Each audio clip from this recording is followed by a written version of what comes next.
End of this year against the wishes of their owners. That's at the hands of the American Transmission Company, who says they come too close to the power line there. Leah Lynchett has more in tonight's Call for Action report. Leah? Yeah, this move will decimate Sue and Steve Urban's front yard, and their neighbors are in the same position, losing trees to the power company because of their placement too close to lines along the highway. But they have no choice. It's the ATC's final say that moves the saw, not theirs. It's funny how something so stoic They mean the world to us. can still tell such a strong story. The line of pines we have behind me were gifts for my mother each year for my husband's birthday. Planting them myself and watching them grow, it's a good feeling. These trees can't talk, but Sue and Steve Urban speak for them, recounting the days they were planted, the shelter they've provided, and the emotions they evoke. And I've watched them grow since we've been here over 20 years, and it means a lot to me.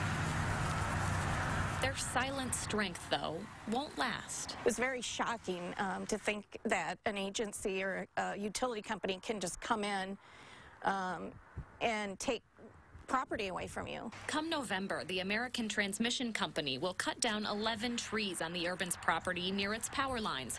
In part, a spokesperson says, to protect against potential outage, fire, or even injury. A right-of-way that's free of tall-growing incompatible vegetation is really an industry best practice for helping to ensure the safety and reliability of the electric transmission system. Instead of trimming them away from the power lines, as ATC has done for the previous 2 decades, the pines will be removed completely. Pruning and trimming is unhealthy for trees over time, and it's proven to be an ineffective way and approach to manage trees in the right of way. If it's unhealthy to trim a tree, what is it to kill a tree? The Urbans say they've pleaded with ATC, even offering to trim the trees at their own cost. I feel helpless. Speaking for their pines, still, the Urbans feel they're not being heard. It makes you feel like you work really hard, you pay taxes, but your land is not yours.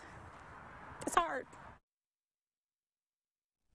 Now, ATC does provide guidance on its website for replacing trees with more low-growing shrubbery. Sue and Steve, though, are not giving up on their pines. Steve is now looking into how he can move those trees given as gifts all those years ago. Boy, that's going to be a big challenge to move those big trees if they're able to. Physically and emotionally, a very big challenge for that family. All right, Leah, thank you. You're welcome. Thanks, Leah. Well, let's get a check on whether